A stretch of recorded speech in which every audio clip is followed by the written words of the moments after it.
Beberapa ayat di Alkitab ini kiranya dapat menolong kita dalam menghadapi setiap masalah yang terjadi dalam menjalani kehidupan ini.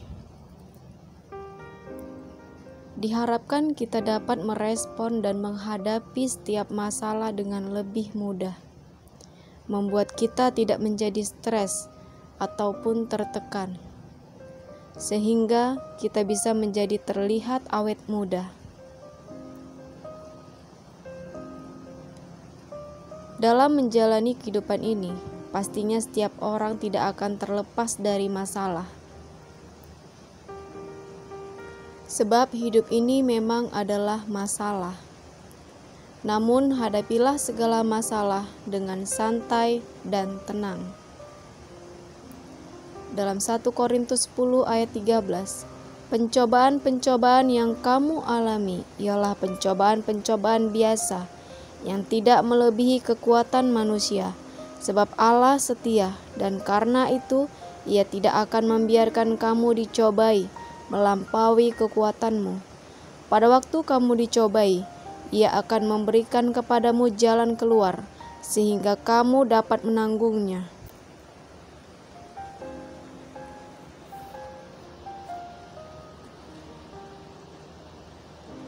Kedua, bila kita sedang bersedih hati, janganlah hal itu menjadi terlalu berkepanjangan.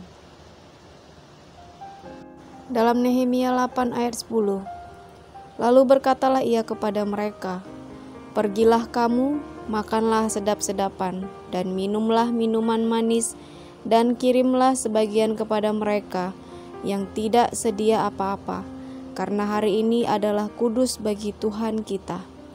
Jangan kamu bersusah hati, sebab sukacita karena Tuhan itulah perlindunganmu.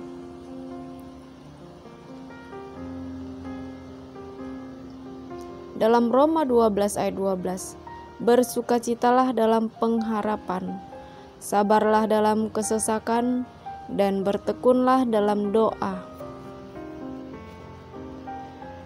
Di Pengkhotbah 3 ayat 1-11, untuk segala sesuatu ada masanya, untuk apapun di bawah langit ada waktunya. Ia membuat segala sesuatu indah pada waktunya. Bahkan Ia memberikan kekekalan dalam hati mereka. Tetapi manusia tidak dapat menyelami pekerjaan yang dilakukan Allah dari awal sampai akhir.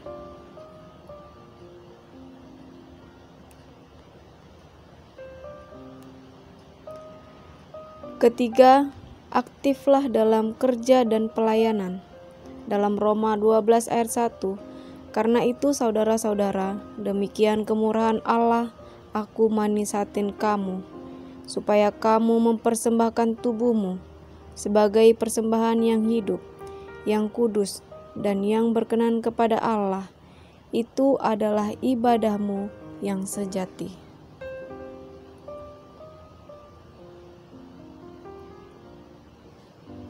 Keempat, berusahalah untuk menjauhkan amarah. Karena amarahmu itu akan memakan energi yang berpengaruh buruk terhadap fisik kita. Di Amsal 19 ayat 19, orang yang sangat cepat marah akan kena denda, karena jika engkau hendak menolongnya, engkau hanya menambah marahnya.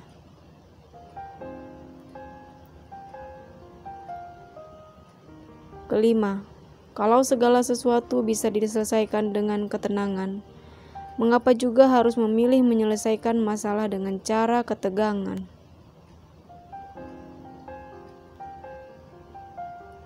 Di Amsal 17 ayat 19-20, siapa suka bertengkar, suka juga kepada pelanggaran. Siapa memewahkan pintunya, mencari kehancuran. Orang yang serong hatinya tidak akan mendapat bahagia. Orang yang memutar-mutar lidahnya akan jatuh ke dalam celaka.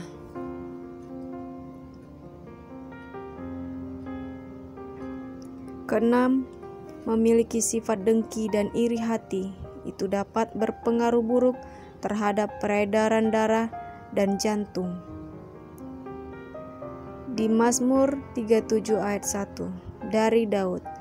Jangan marah karena orang yang berbuat jahat, jangan iri hati kepada orang yang berbuat curang.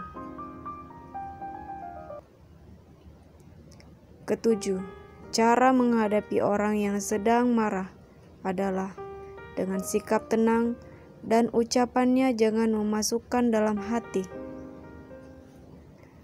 Dalam Amsal 14 ayat 29, orang yang sabar besar pengertiannya, tetapi siapa cepat marah membesarkan kebodohannya.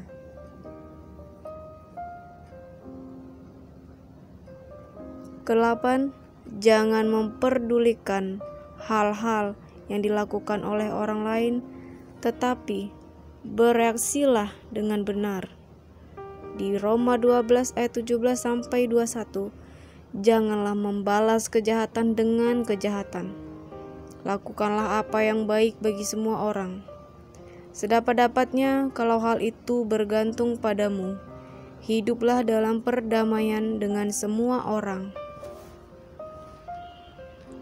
Saudara-saudaraku yang kekasih, janganlah kamu sendiri menuntut pembalasan, tetapi berilah tempat kepada murka Allah, sebab ada tertulis, pembalasan itu adalah hakku, akulah yang akan menuntut pembalasan, firman Tuhan.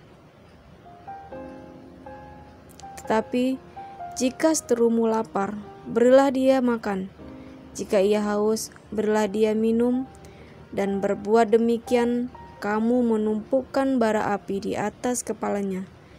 Janganlah kamu kalah terhadap kejahatan, tetapi kalahkanlah kejahatan dengan kebaikan. Kesembilan, dunia ini berputar. Bila kita sedang berada di bawah, janganlah putus asa. Percayalah, ada saatnya kita pasti akan naik ke atas. Dan ketika kita sudah berada di atas, berhati-hatilah supaya kita tidak jatuh. Di 2 Korintus 4 ayat 17, sebab penderitaan ringan yang sekarang ini mengerjakan bagi kami kemuliaan kekal yang melebihi segala-galanya, jauh lebih besar daripada penderitaan kami.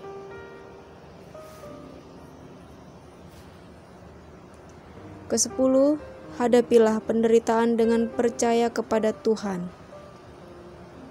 Karena penderitaan itu selalu membawa hikmah kepada suatu kebahagiaan.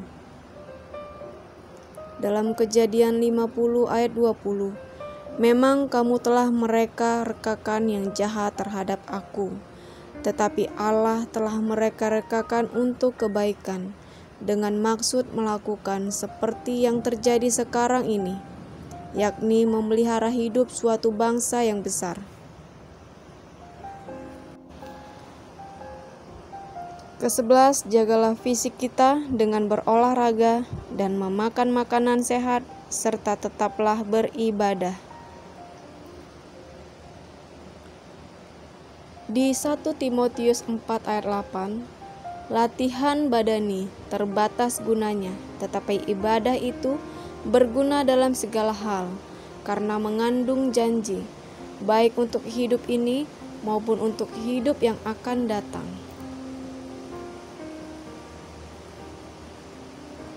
(12) Janganlah lekas merasa tua, karena jika dibandingkan dengan hari esok, bahwa usia kita sekarang ini adalah terhitung lebih masih muda. Dalam Amsal 3 ayat 1, 5, 7-8, hai anakku, janganlah engkau melupakan ajaranku, dan biarlah hatimu memelihara perintahku. Percayalah kepada Tuhan dengan segenap hatimu, dan janganlah bersandar kepada pengertianmu sendiri. Janganlah engkau menganggap dirimu sendiri bijak. Takutlah akan Tuhan dan jauhilah kejahatan. Itulah yang akan menyembuhkan tubuhmu dan menyegarkan tulang-tulangmu.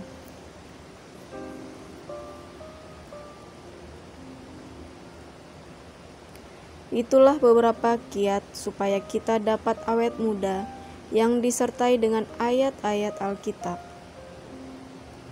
Semoga ayat-ayat Alkitab tersebut dapat memberikan tuntunan, kekuatan, dan penghiburan bagi kita semua. Tuhan berkati. Terima kasih sudah menyimak video ini, kiranya memberkati kita semua. Shalom.